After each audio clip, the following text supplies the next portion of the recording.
తెలంగాణలో real estate రంగం ఈ మధ్య పుంజుకుంది. అందులోనూ హైదరాబాద్ నిర్మాణ రంగం ఫుల్ జోష్లో దూసుకుపోతోంది. గత కొన్నేళ్లుగా ఒడిదుడుకులు ఎదుర్కొంటున్న నిర్మాణ రంగం మళ్లీ గాడిన పడుతోంది. కొన్ని ప్రతికూల పరిస్థితుల్లోనూ హైదరాబాద్ తగ్గేదేలే అంటూ జోరు కొనసాగించింది. తాజాగా కొత్త నివాస ప్రాజెక్టుల లాంచింగ్లతో రియాలిటీ రంగం కలకలలాడుతోంది.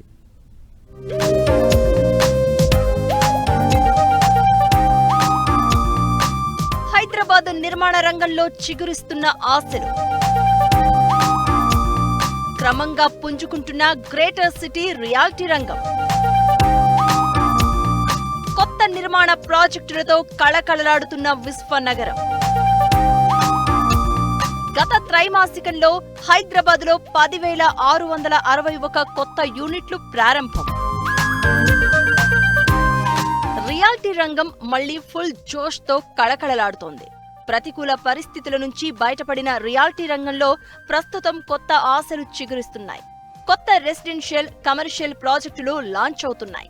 ఫిబ్రవరిలో స్టార్ట్ అయిన కొత్త నిర్మాణ ప్రాజెక్టుల పరంపర ప్రస్తుతం స్పీడ్ అందుకుంది. పెద్ద నిర్మాణ సంస్థలు, బడా బిల్డర్లు వారానికి 1-2 ప్రాజెక్టులను ప్రారంభిస్తున్నాయి. ఈ క్యాలెండర్ ఇయర్లో కొత్త ప్రాజెక్టుల్లో 10,000 యూనిట్లను పలు కంపెనీలు లాంచ్ చేశాయి.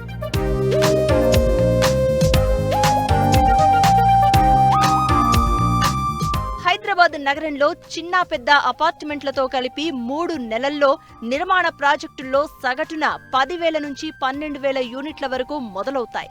గత ఆర్థిక సంవత్సరంలో Q1లో 11,160 యూనిట్లు, Q2లో 10,902, డిసెంబర్ త్రైమాసికంలో 10,801 యూనిట్లు, మార్చితో ముగిసిన త్రైమాసికంలో 10,661 యూనిట్లు ప్రారంభమయ్యాయని ఇండస్ట్రీ వర్గాలు చెప్తున్నాయి. హైదరాబాద్లో కొన్ని ప్రతికూల కారణాలతో గత ఏడాది కాలంలో చిన్న బిల్డర్లు కొత్త ప్రాజెక్టులను ప్రారంభించలేదు. అయితే గత 2 నెలలుగా నిర్మాణ రంగం ఫుల్ జోష్లో ఉండడంతో కొత్త ఆర్థిక సంవత్సరంలో నూతన ప్రాజెక్టులను చేపట్టేందుకు చిన్న బిల్డర్లు కూడా ఆసక్తి చూపుతున్నారు. 500 గజాల నుంచి 1000 గజాల విస్తీర్ణంలో చిన్న చిన్న అపార్ట్మెంట్ల నిర్మాణం ఎక్కువగా చేపడుతున్నారు.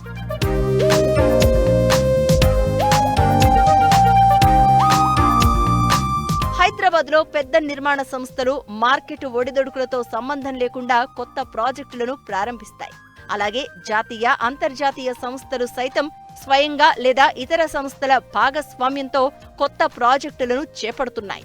మరీ ముఖ్యంగా గ్రేటర్ సిటీలోని తెల్లాపూర్, కొల్లూరు, కోకాపేట, గచ్చిబౌలి, కొండాపూర్, పుప్పాలగూడ, గండిపేట్, శంషాబాద్, అమీన్పూర్, పటాన్ చెరువు వంటి ప్రాంతాల్లో కొత్త ప్రాజెక్టులు వస్తున్నాయి.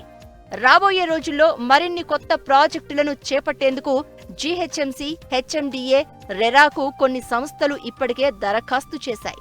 ప్రభుత్వ అనుమతులు రాగానే కొత్త ప్రాజెక్టులను చేపట్టేందుకు ఆయా సంస్థలు సిద్ధమవుతున్నాయి. తెలంగాణ సర్కారు నిర్మాణ అనుమతుల కోసం కొత్తగా బిల్డ్ నౌ విధానం అందుబాటులోకి తీసుకురావడంతో అనుమతుల ప్రక్రియలో వేగం పెరుగుతుందని ఇండస్ట్రీ అంచనా వేస్తోంది.